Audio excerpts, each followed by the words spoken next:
for a brief history of the United States of America. Hi, boys and girls, ready to get started? Once upon a time, there were these people in Europe called pilgrims, and they were afraid of being persecuted.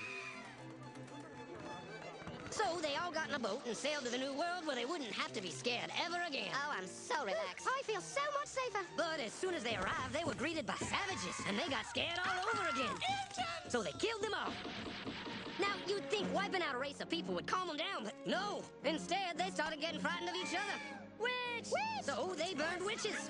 In 1775, they started killing the British so they could be free. And it worked, but they still didn't feel safe. So they passed a Second Amendment which said every white man could keep his gun. I loves my gun. Loves my gun. Which brings us to the genius idea of slavery. You see, boys and girls, the white people back then were also afraid of doing any work. So they went to Africa, kidnapped thousands of black people, brought them back to America, and forced them to work very hard for no money. And I don't mean no money like I work at Walmart and make no money. I mean $0. Nothing. Not a zip. Doing it that way made the USA the richest country in the world.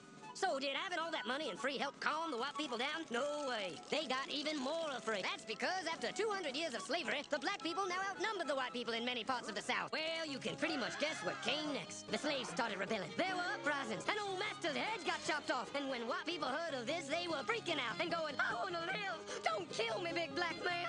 Well, just in the nick of time came Samuel Colt, who in 1836 invented the first weapon ever that could be fired over and over without having to reload. And all the southern whites were like, yeehaw! But it was too late. The North soon won the Civil War and the slaves were freed. Yep, they were free now to go chop all the old master's heads off. And everybody was like, oh no, we're gonna die. But the freed slaves took no revenge. They just wanted to live in peace. But you couldn't convince the white people of this. So they formed the Ku Klux Klan. And in 1871, the same year the Klan became an illegal terrorist organization, another group was founded, the National Rifle Association. Soon politicians passed one of the first gun laws, making it illegal for any black person to own one.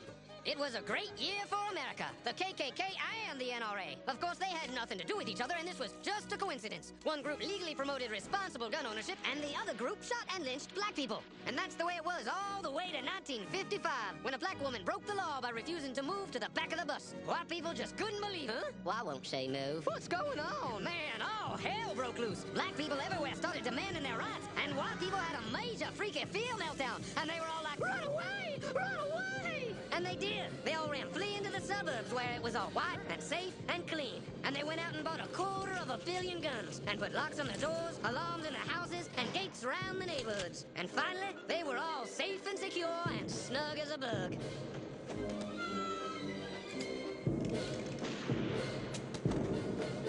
And everyone lived happily ever after.